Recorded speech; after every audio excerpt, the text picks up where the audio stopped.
Hey everyone, I'm Nick and welcome to the channel. Now as you may already know, I really like to have Android Auto and Apple CarPlay in my cars. And there are multiple ways of adding that, but today we're going to be checking out a doubled-in head unit that adds a 10.1-inch screen to your car. Now this contains the BINIZE 10.1-inch doubled-in radio. So let's take a look. So we have a manual, we've got some mounting brackets, a backup camera included, which is great, some harnesses, and the unit itself. So it's a good size already, you know. You can see it's got some touch buttons on the side. Yeah, and it's pretty shallow too, which is nice. Makes it easier to install in some cars. So this is the unit itself. We've got our main connector, some accessory connectors, which we'll take a look at, radio input, GPS antenna input, and there's a cooling fan. Okay, let's take a look at the harnesses. We've got our main harness right here. If you've installed some radios, you may recognize this. And it has all the different inputs and outputs. You got power and all that. And we'll be wiring this up to an adapter harness to go into our car. We've got one of the accessory harnesses. So we've got a bunch of video inputs, microphone input, subwoofer output, aux inputs, all of that. So if you have an aftermarket amplifier, this could be useful. There's an amp wake up here, that kind of stuff. We've got another harness here. I believe this is probably for the backup camera. We've got two USB harnesses, so we can run two USB inputs to the head unit, and GPS antenna. So if you want to use the built-in navigation apps or install your own, and a microphone. So you could run this into the windshield or close to your head so you can get nice clear audio when you're making phone calls. Then we have our backup camera, an adhesive and screws, so you can choose your way of mounting it. This has a video output, power input adapter with power and ground, and a video extension. So this would go to the backup camera harness on one end, and to the camera on the other. Then there's a signal wire that goes to the head unit as well. So now that we've covered what's included, let's go take out the old head unit and the truck that this is going in, and then we'll get this ready for install. Let's remove this old head unit. At this point I realized it wasn't even really installed properly, but that's okay.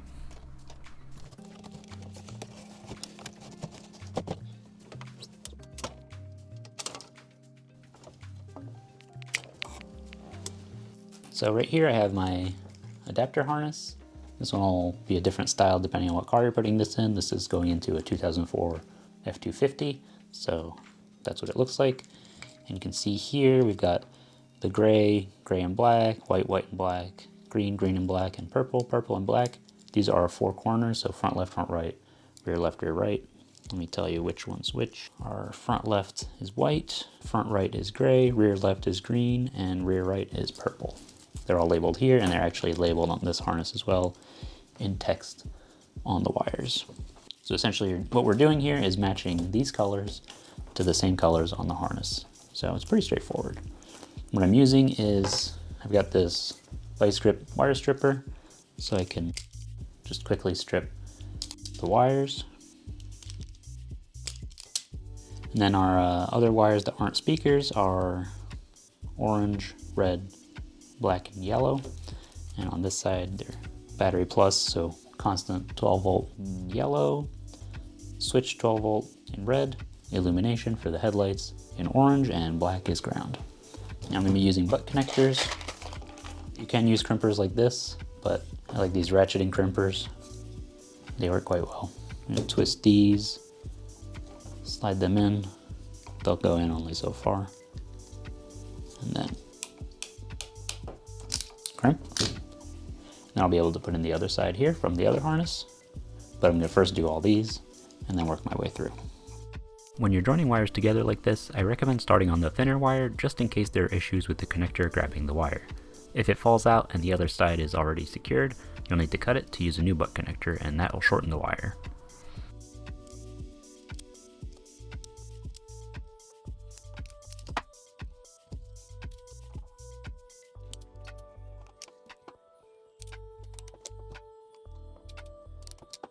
This is all wired up. I actually recommend starting with the radio side because the wires are a little thinner, so you want to make sure these grip. Otherwise, you're gonna have to cut it off both sides and your wires will get shorter. So start with the harness that came with the radio. Now I'm gonna zip tie these so they don't move around much. This is optional, but probably a good idea. There we go, we have our new harness. Looks good. Now if we could take a quick look here, this one's gonna just plug in right here. Here we have our other harness. This one will plug in right here. Yeah, we're definitely using this for the microphone, so that's snapping in. These are all, they'll only fit in one place, so our backup camera harness just to have for the future. We'll go in over here. One USB harness here.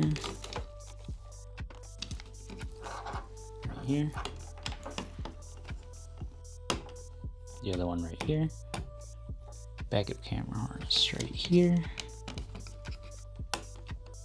Actually, while we're here, we could even screw in the GPS harness. And right here we have our brackets. They're going to screw on in here. So there's like two openings there. Here and here. I'm going to screw these on. This will allow us to adjust the height a bit. But I think we're just going to center it.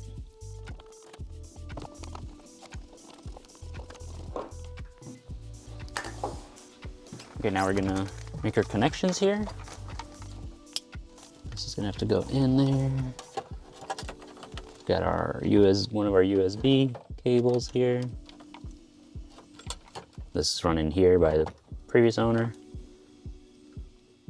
Microphone, our antenna. And I think that is everything in here. So you gotta use the correct bracket for your install. So I'm gonna adjust these brackets up, and that should help a bit. Let's test, see how it does.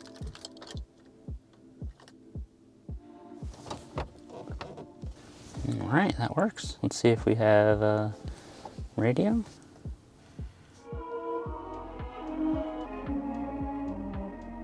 Our menu. All right, well, I gotta adjust the mounting, then we'll be good to go. So I ended up having to modify my mounting brackets, but it should work now. And I've wrapped a couple things in fabric tape so they won't make too much noise in case of vibrations, and we're ready to go. So I'm gonna plug this all back in.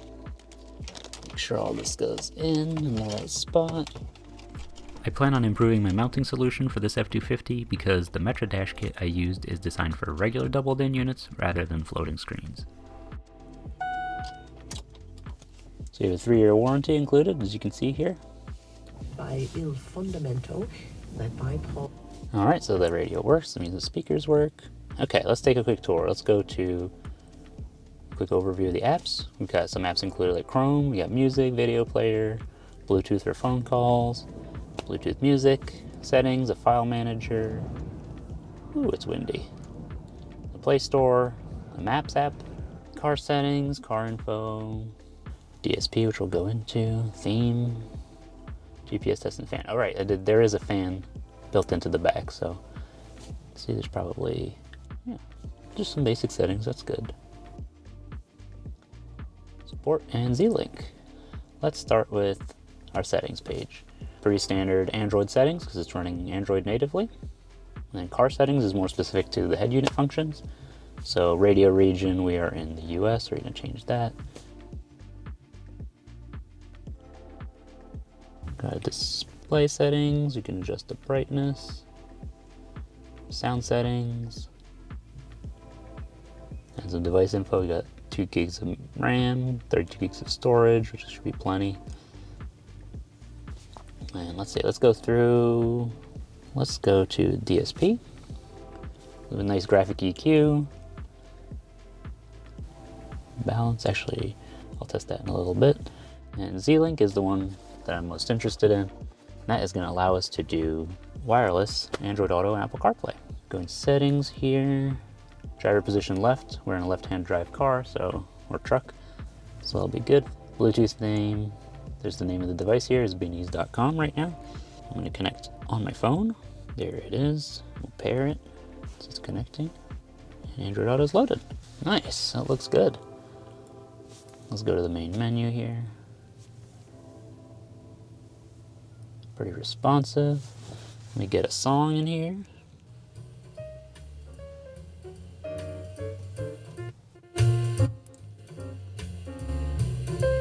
Sounds good. So you got the volume buttons here, but you can also click and drag, which is very nice. If you need to go back to home, you can hit the home shortcut. Now let's go to DSP. This is a manual.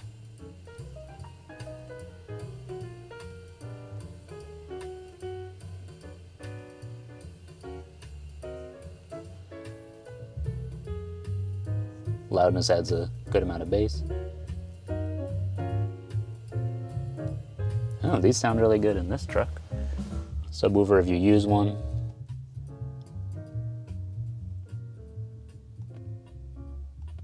Go back into Z-Link and it brings us right back in here. Now the reason I went through all that with the four corners was just to make sure that all the connections were good on the harness, since this is now the powering the speakers directly. So everything's good. Pop back out of here and head over to theme. Let's see, there's a couple of options. Oh, there's many options. Oh, look at that. That's pretty cool.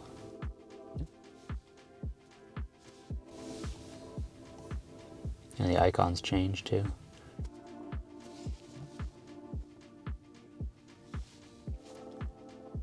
All right, well, it's cool that there's themes.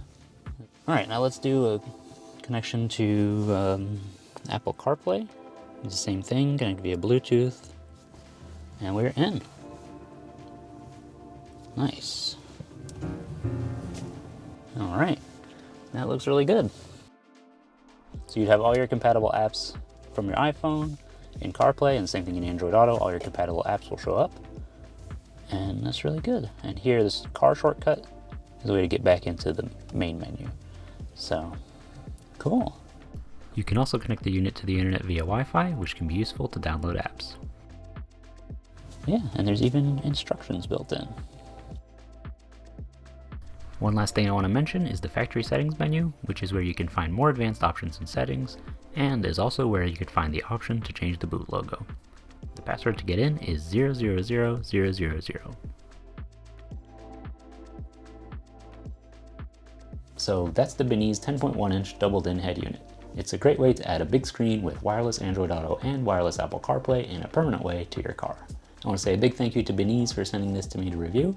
If you want to get one for yourself, I'll leave links in the video description, and you can use coupon FrenchInEar on their website for 10% off. If you enjoyed the video, don't forget to leave a like, and if you have any questions, let me know down in the comments. If you want to see more content like this, or you want to watch me work on cheap European cars, be sure to subscribe. Thanks for watching, and I'll see you next time.